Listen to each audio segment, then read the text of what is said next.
Hello students, welcome back to my channel Aditya Physics Classes. Student, in the previous lecture, we have already discussed about electric dipole, and due to the electric dipole, we have find the electric field. Number one is on the axis of the dipole, and number two is equatorial line of the dipole, and the number third is at any journal point of the dipole. Okay. So I hope कि वो आपका clear हुआ होगा part and today in this lecture we will discuss a next property या हम बोले तो एक तरह से एक नया डेरिवेशन उसी डाइपोल के लिए। ठीक है, मान लीजिए हमारे पास एक इलेक्ट्रिक डाइपोल है और उस इलेक्ट्रिक डाइपोल को अगर मैं एक यूनिफॉर्म इलेक्ट्रिक फील्ड में उसको रखता हूँ तो क्या एक्शन वहाँ पे देखने को हमको मिलेगा। ठीक है, उस एक्शन के बारे में हम लोग आज डिस्कस करेंगे यहाँ पे। नंबर वन तो अगर हम उसको यूनिफॉर्म इलेक्ट्रिक फील्ड में रखेंगे तो क्या होगा, और यूनिफॉर्म इलेक्ट्रिक फील्ड में भी हम डिस्कस करेंगे कि अगर हम इलेक्ट्रिक फील्ड के पैरेलल रखेंगे या परपेंडिकुलर रखेंगे तो क्या क्या एक्शन हमको देखने को मिलेंगे। ठीक है, नंबर थर्ड इज कि अगर हम उसको नॉन यूनिफॉर्म इलेक्ट्रिक फील्ड में रखते हैं, when we put electric dipole in a non uniform electric field, so what happen, क्या एक्शन होगा। तो इनके बारे में आज हम लोग इस लेक्चर में डिस्कस करने वाले हैं। ठीक है, तो number one is torque.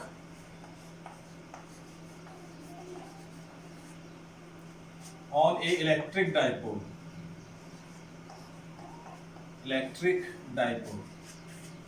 Torque on electric dipole in uniform electric field, in uniform electric field this.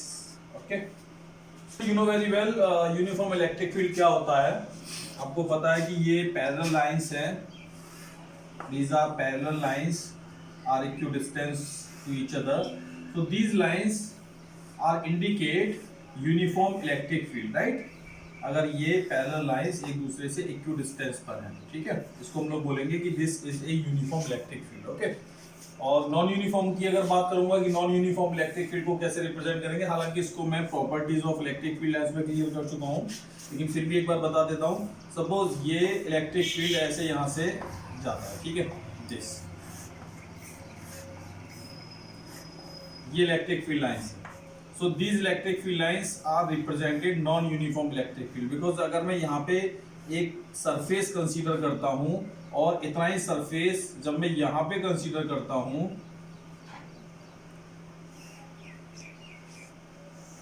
यहां कंसीडर करता हूं, तो आप दोनों में एक चेंज देखते हैं। क्या चेंज देखना है, ये सरफेस A1 और ये सरफेस A2, इन दोनों से लिंक होने वाली जो यहां से जो इलेक्ट्रिक फील्ड लाइंस पास हो रही है इस सरफेस से 1 2 3 और यहां से 1 2, तो कहां से इलेक्ट्रिक फील्ड लाइन ज्यादा पास हो रही है, A1 सरफेस से।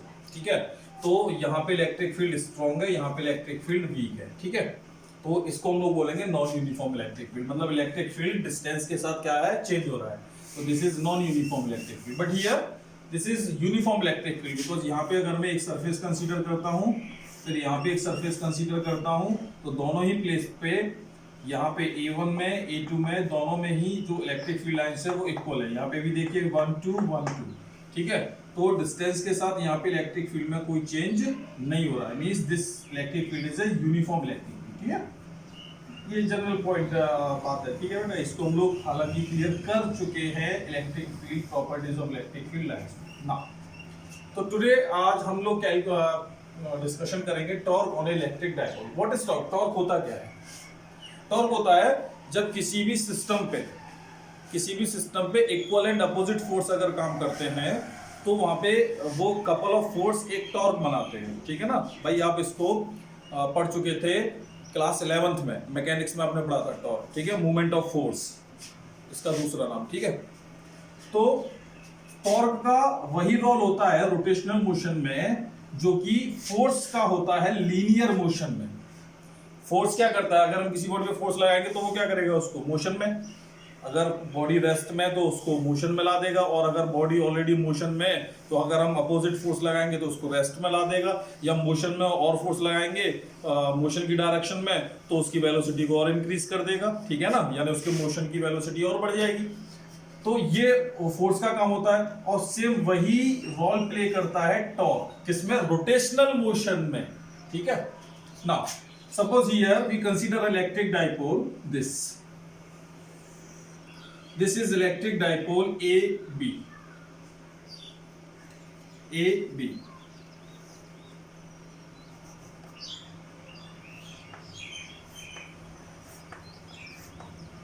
and this is the midpoint of the dipole.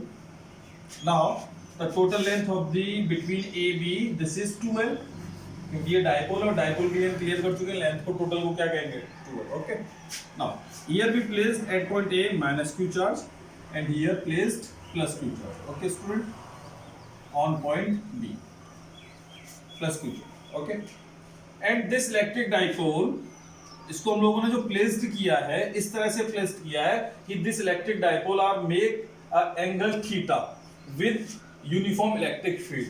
तो इस यूनिफॉर्म इलेक्ट्रिक फील्ड के साथ ये एंगल बनाता है यहाँ पे थीटा। ओके, नाउ स्टूडेंट ये क्लियर है कि यहाँ पे ये जो प्लस क्यू चार्ज है जो पॉइंट बी पे प्लेस्ड है, इस पे एक इलेक्ट्रोस्टैटिक फोर्स लगेगा। ओके, बिल्कुल लगेगा, क्योंकि चार्ज है, चार्ज पे फोर्स लगता है, और इलेक्ट्रिक फील्ड में रखा हुआ है, तो इलेक्ट्रिक फील्ड में due to this electric field, ये यूनिफॉर्म इलेक्ट्रिक फील्ड, इस चार्ज के ऊपर एक फोर्स लगेगा, और वो फोर्स कितना होगा? QE। ओके, पढ़ा है आपने बेटा इलेक्ट्रिक फील्ड में, ये क्लियर किया था, E is equal to F/Q, so electrostatic force F equal to QE, ठीक है ना, इलेक्ट्रिक फील्ड जब पढ़ाया था।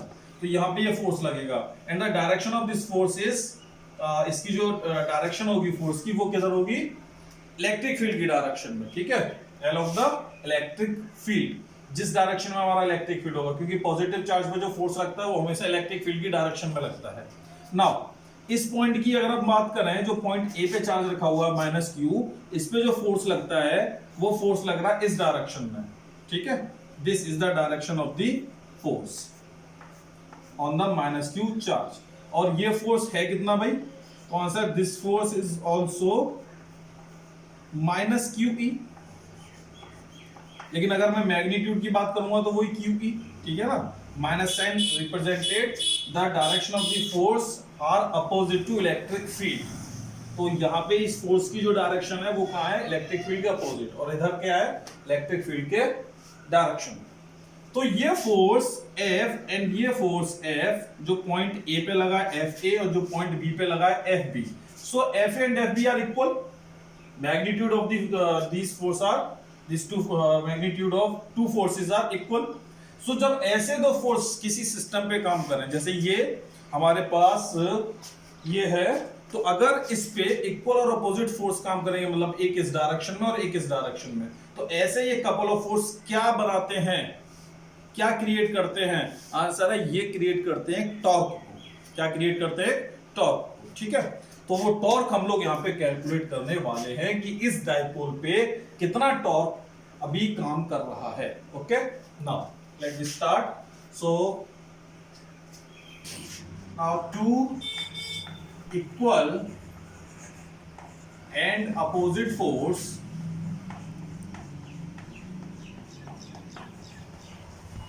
to equal and opposite force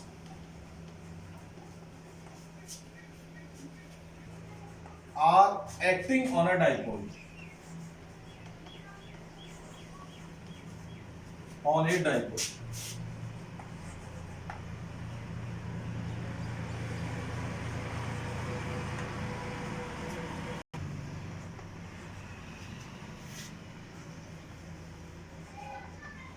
which create a torque। तो ये क्या क्रिएट करते हैं? एक टॉर्क को क्रिएट करते हैं, और टॉर्क को ही आप लोग बोलते हैं मूवमेंट ऑफ फोर्स भी, ठीक है ना।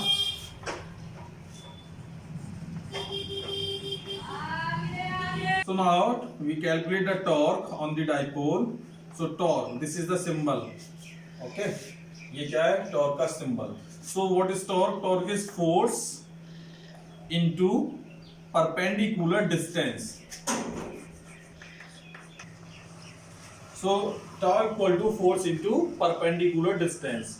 Perpendicular distance between the two forces, इन दोनों फोर्सेस के बीच का जो परपेंडिकुलर डिस्टेंस होगा, तो उससे हम टॉर्क कैलकुलेट कर सकते हैं टॉर्क, ठीक है ना। तो बेटा परपेंडिकुलर डिस्टेंस है कितना ए और बी के बीच, तो आंसर है यहां से एक परपेंडिकुलर ड्रॉ कर दीजिए this, so BC is the perpendicular distance if the name of this point is C, okay. So BC is the perpendicular distance between A B, between FA and FB, in two forces के बीच का। So torque this is equal to force, force है कितना भाई, कितना force लगता है, तो मैं केवल मैग्नीट्यूड की बात कर रहा हूं यहाँ पे, है ना।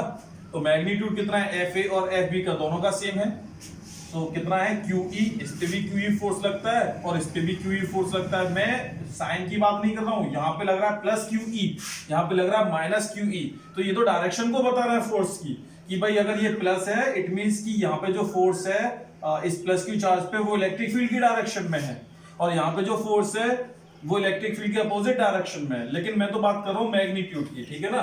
तो मैग्नीट्यूड कितना हो गया QE, right, this, and perpendicular distance is BC into BC. This is equation number 1. Now in right angle triangle, this is BAC, so this is in BAC we calculate sin theta. What is sin theta? Perpendicular upon hypotenuse, ठीक है। So perpendicular is BC and hypotenuse is AB, okay.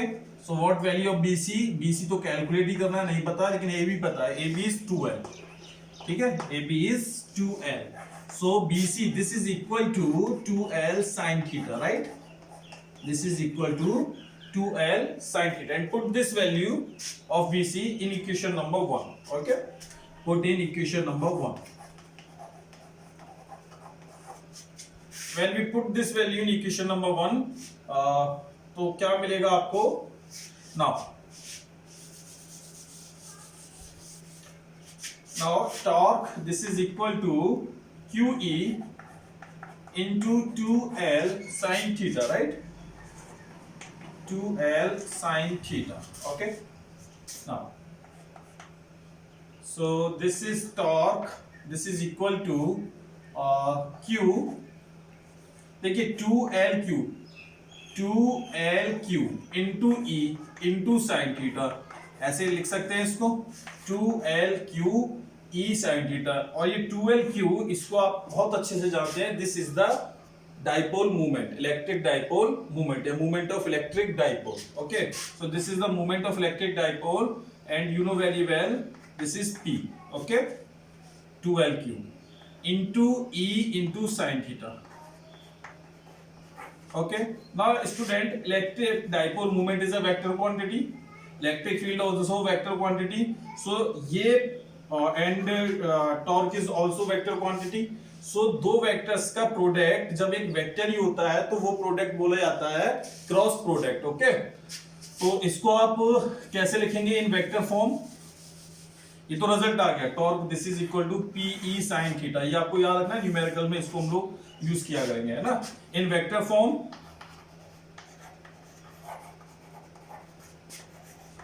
in vector form torque this is equal to P cross E, so this is vector form, okay। so ये हम लोग यहां से ये बता सकते हैं कि एक इलेक्ट्रिक डाइपोल पे किसी पोजीशन में जब वो होगा तो उस पर कितना टॉर्क काम करेगा, ठीक है।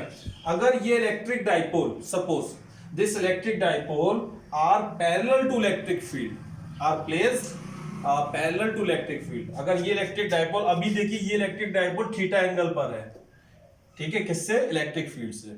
लेकिन अगर मैंने बोला this electric dipole are parallel to electric field means this, okay, and in this condition the value of theta this zero, इस कंडीशन में थीटा कितना होगा, जीरो होगा, नोट डाउन, इसको नोट करके लिखेंगे, ठीक है। When electric dipole are parallel to placed are parallel to electric field, when electric dipole are placed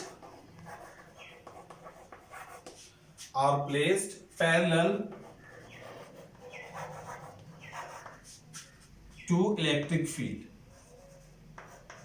student this is very important, ये यहाँ से 1 मार्क क्वेश्चन बनता है कि अगर पैरेलल होगा एक यूनिफॉर्म इलेक्ट्रिक फील्ड में एक डायपोल रखा है और वो भी उसके पैरेलल है, तो क्या कितना टॉर्क काम करेगा या क्या चीज आपको देखने को मिलेगी। ठीक है, so now in this case torque this is equal to, formula देखिए, फॉर्मूला है T into E into sine theta, and in this case then theta equal to 0 degree, right,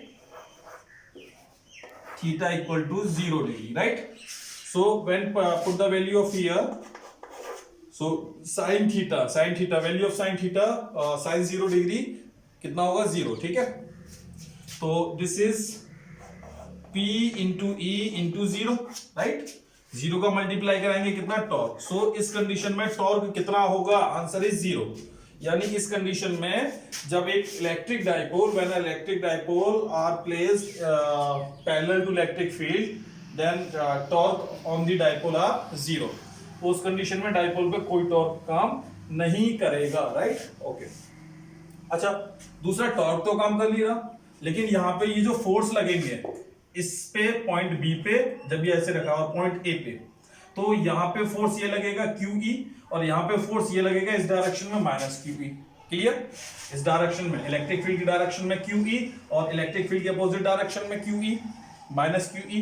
तो ये फोर्सेस कैसे, ये तो हमेशा इक्वल रहेंगे, क्योंकि इस डाइपोल को आप इस इलेक्ट्रिक फील्ड में कहीं भी रखिए, लेकिन यहाँ पे प्लस Q और माइनस Q पे जो फोर्स लगेंगे वो हमेशा एक जैसे लगेंगे। क्यों, क्योंकि ये यूनिफॉर्म इलेक्ट्रिक फील्ड में है, और यूनिफॉर्म इलेक्ट्रिक फील्ड का मतलब है कि चार्जेस तो एक जैसे हैं और इलेक्ट्रिक फील्ड भी एक जैसा है, किसी भी पोजीशन पे रखिए तो फोर्स तो एक जैसा लगना ही है हर एक पोजीशन पे। क्लियर, इसीलिए तो मींस कि इस कंडीशन में इस पे कोई टॉर्क भी काम नहीं कर रहा है और net force is 0, net force is 0, right. So clear ना। अब हम लोग डिस्कशन करेंगे second note. Second note is, अगर ये dipole, this dipole are placed in a electric field, और इसको हम कैसे प्लेस्ड कर रहे हैं, आर परपेंडिकुलर प्लेस्ड या are at a right angle with electric field. तो अगर हम इस डाइपोल को इलेक्ट्रिक फील्ड से राइट एंगल पे प्लेस्ड करें, यानी कि ये कितने डिग्री का एंगल बनाए, ये बनाए आपका 90 डिग्री का एंगल, ठीक है। ये इलेक्ट्रिक फील्ड की डायरेक्शन और हमने इसको ए रोटेट करा के ऐसे रख दिया, ठीक है। इस कंडीशन पे इस पे कितना टॉर्क काम करेगा। तो second note is, when electric dipole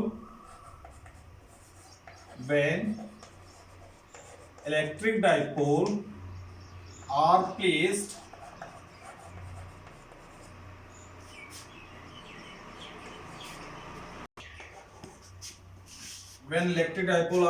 perpendicular to electric field, then बेटा इस केस में थीटा बोलिए कितना होगा जल्दी से, यस 90 डिग्री, ओके।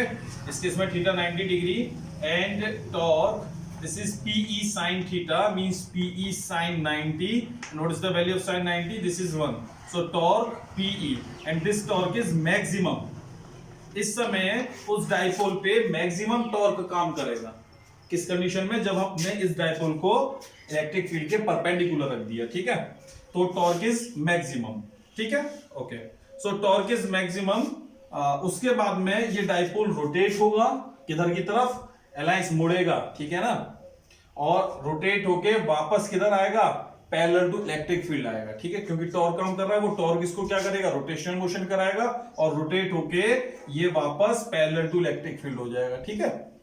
ये टॉर्क का काम ये तो होगा, क्लियर। सो इस कंडीशन में maximum torque. Now then dipole which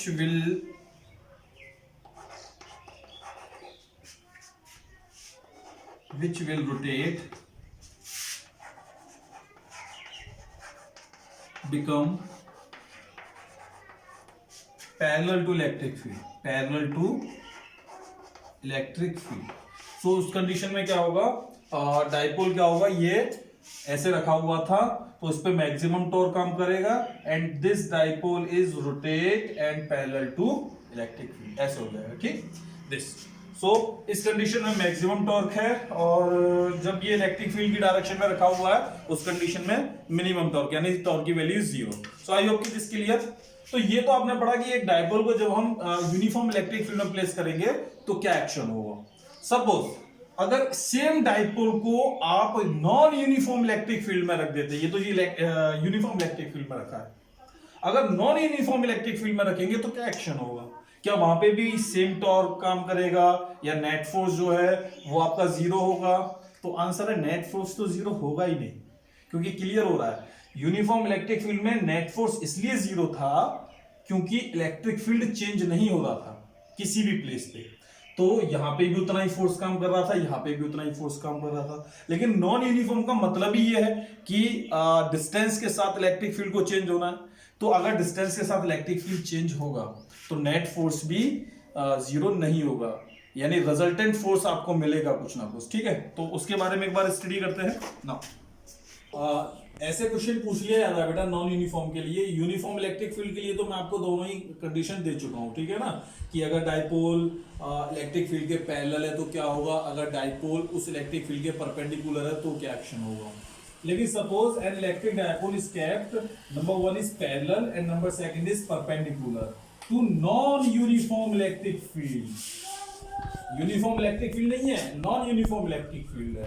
तो what will be the motion of the dipole, उस समय डाइपोल कैसा मोशन करेगा, क्या रोटेशनल मोशन करेगा या XYZ जो भी है आपको क्लियर करना है, लीनियर मोशन करेगा कि रोटेशनल मोशन करेगा। तो आपको कंडीशन पता है, रोटेशनल मोशन करेगा टॉर्क के केस में जब उस पर टॉर्क काम करेगा, और लीनियर मोशन करेगा एक फोर्स जब उस पर काम करेगा F, तो टॉर्क काम करेगा तो रोटेशनल, F काम करेगा तो लीनियर, क्लियर ना। सपोज यहां पे एक Q चार्ज है जो अपना नॉन यूनिफॉर्म इलेक्ट्रिक फील्ड बनाता है, नॉन यूनिफॉर्म इलेक्ट्रिक फील्ड बनाता है, ठीक है। और यहां पे एक डाइपोल रखा हुआ है पॉइंट A और point B, -Q and +Q, okay. So this point A are nearly from this source charge, ठीक है। So this is the direction of electric field, ये इलेक्ट्रिक फील्ड की डायरेक्शन है। तो अभी ये इलेक्ट्रिक डाइपोल इलेक्ट्रिक फील्ड की direction में रखा हुआ है, ठीक है भैया, ये इलेक्ट्रिक डाइपोल इलेक्ट्रिक फील्ड की डायरेक्शन में रखा हुआ है, ठीक है। नाउ इस कंडीशन में इस पे कितना फोर्स एक्ट होगा इस कंडीशन में, तो ये आपका हो गया सोर्स चार्ज, ठीक है। अब ये इलेक्ट्रिक डाइपोल इलेक्ट्रिक फील्ड की डायरेक्शन में रखा हुआ है and this is the direction of the electric dipole, -Q charge to +Q charge, ठीक, ओके। तो ये डायरेक्शन इलेक्ट्रिक फील्ड की है, ठीक है बेटा। तो इस केस में थीटा कितना है, 0 डिग्री। लेकिन हमें थीटा से कोई लेना देना है नहीं यहाँ पे, क्योंकि टॉर्क वो तो यूनिफॉर्म इलेक्ट्रिक फील्ड के लिए कैलकुलेट किया था। अब मुझे बताइए कि इस सोर्स चार्ज का जो डिस्टेंस है वो इस पॉइंट A तक, ये वाला डिस्टेंस सपोज R1 है और ये वाला डिस्टेंस सपोज R2 है, राइट। हाँ, Q और ये Q ये तो दोनों सेम है, ठीक है। लेकिन अगर मैं यहां पे फोर्स कैलकुलेट करूंगा due to this source charge, ठीक है, तो सोर्स चार्ज की पे अगर मैं कैलकुलेट करूंगा तो वो फोर्स कुछ और होगा, क्योंकि यहाँ पे इलेक्ट्रिक फील्ड स्ट्रॉन्ग होगा, ठीक है ना। और जैसे जैसे डिस्टेंस बढ़ेगी इलेक्ट्रिक फील्ड भी क्या होता जाएगा, वीक होता जाएगा। क्योंकि याद करिए इलेक्ट्रिक फील्ड का आपने फॉर्मूला पढ़ा था 1/4πε0 Q/r², right. Means E is inversely proportional to r², ठीक है। डिस्टेंस अगर इंक्रीज होगा तो इलेक्ट्रिक फील्ड डिक्रीज होगा। तो सोर्स चार्ज से जैसे जैसे हम और दूर जाते जाएंगे हमारा इलेक्ट्रिक फील्ड वीक होता जाएगा, ठीक। नॉन यूनिफॉर्म इलेक्ट्रिक फील्ड है ना।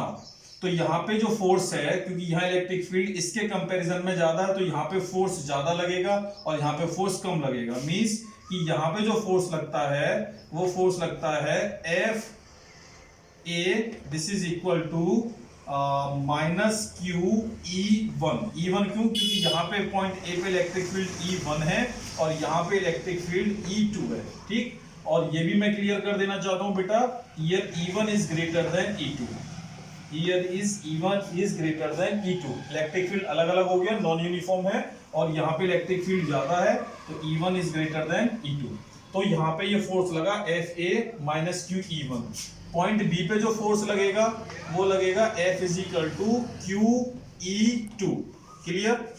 QE2 पॉइंट बी पे जो फोर्स लगेगा, ठीक है ये। So which force is larger? So FA is greater than FB। Clear?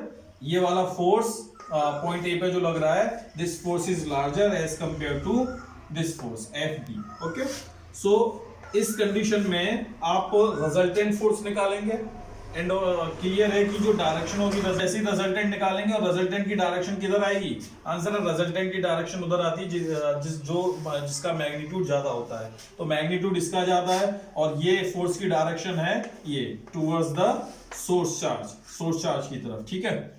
तो इस डायरेक्शन में डाइपोल आपका ये AB क्या करने लगेगा? मोशन करने लगेगा, ठीक है ना। तो ये डाइपोल इस डायरेक्शन में ऐसे रखा हुआ था, सोर्स चार्ज की तरफ ऐसे मोशन करने लगेगा। तो इसने टॉर्क पे तो इसने रोटेशन मोशन तो किया ही नहीं, क्योंकि टॉर्क इस पे काम कर नहीं रहा है। इस कंडीशन में इस पे क्या काम कर रहा है? Net forces act on the dipole, या हम ये कह सकते हैं the resultant force are act on the dipole, and dipole is move in the direction of the in the opposite direction of the electric field, या हम ये कह सकते हैं in the direction of the resultant force। तो resultant force की direction में dipole move करने लगेगा, मोशन करने लगेगा। केस समझ में आ गया? किस कंडीशन में? जब हमने उसको क्या रखा है? पैरेलल रखा है। आई होप की क्लियर हुआ होगा। तो इस रिजल्ट को आप लोग नोट करिए, result this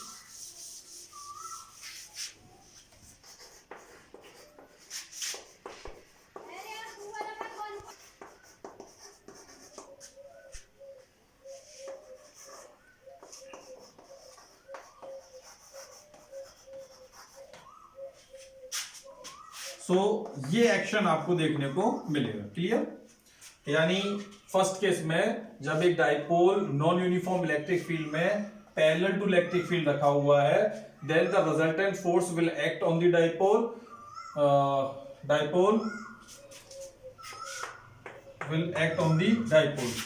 will move in the direction of the resultant force, और वो क्या करेगा? डाइपोल मूव करेगा रिजल्टेंट फोर्स की डायरेक्शन में। थोड़ा सा लैंग्वेज में गड़बड़ हो गई है। एक्ट ऑन दी डाइपोल, इसके बाद यहां से act on the dipole due to विच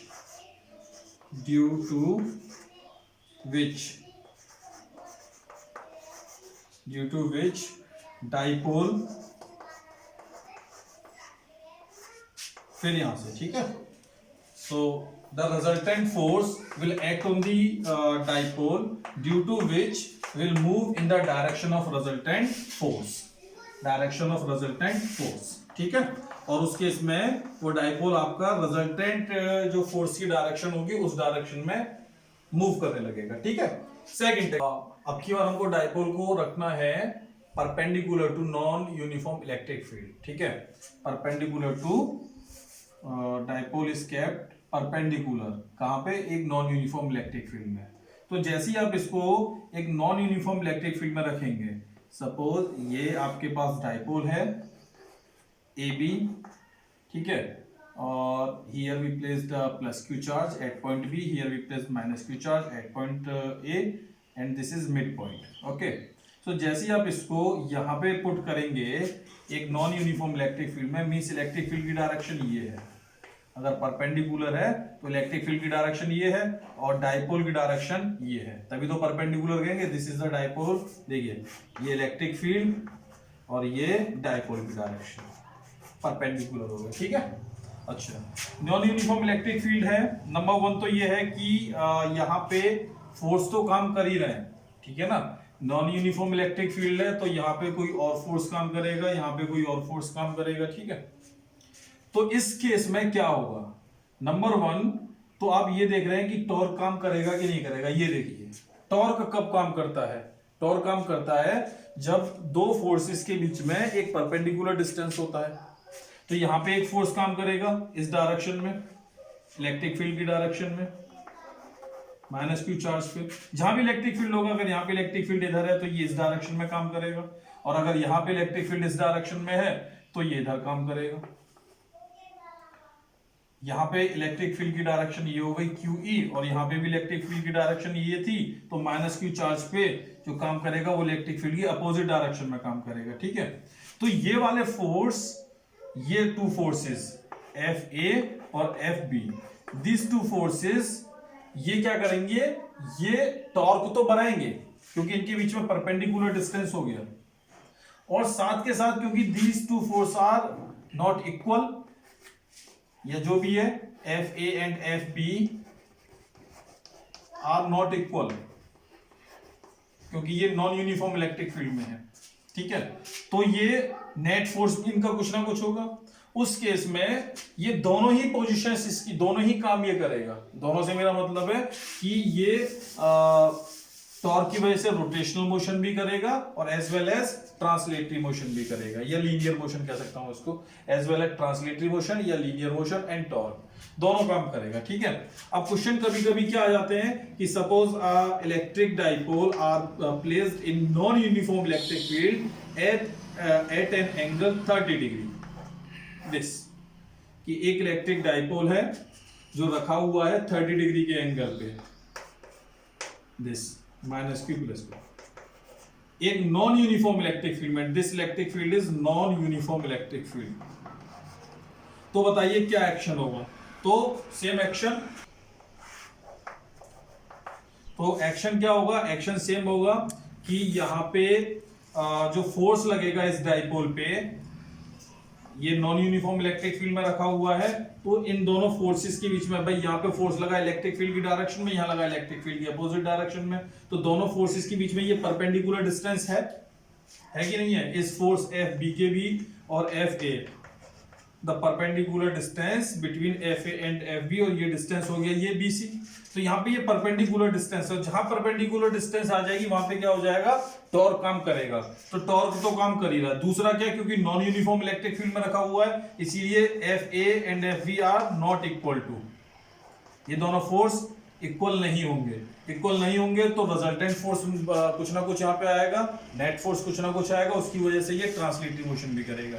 तो कहने का मतलब ये है कि जब ये electric dipole non uniform electric field में रखा जाएगा तो केवल जब ये इलेक्ट्रिक फील्ड के पैरेलल होगा, means electric dipole are parallel to electric field, then theta equal to 0 degree.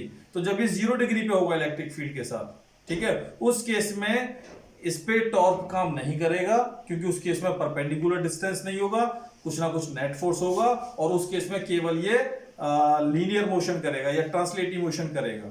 लेकिन अगर आप उस एंगल को बढ़ा के उसकी कुछ ना कुछ वैल्यू कर देंगे, चाहे वो 1 डिग्री करें, 2 डिग्री करें, 3 डिग्री करें, 4 5 6 90 तक जो भी आप रखें, फिर 90 के बाद भी आप जो भी है, मतलब 0 के अलावा अगर कोई भी एंगल होगा, तो उस केस में टॉर्क भी काम करेगा और नेट फोर्स भी काम करेगा। तो दोनों ही चीज यहाँ पे हमको देखने को मिलेंगी उस टाइम, रोटेशनल मोशन भी और ट्रांसलेटरी मोशन भी। ये नॉन यूनिफॉर्म का रिजल्ट है, तो इसको मैं लिख देता हूं।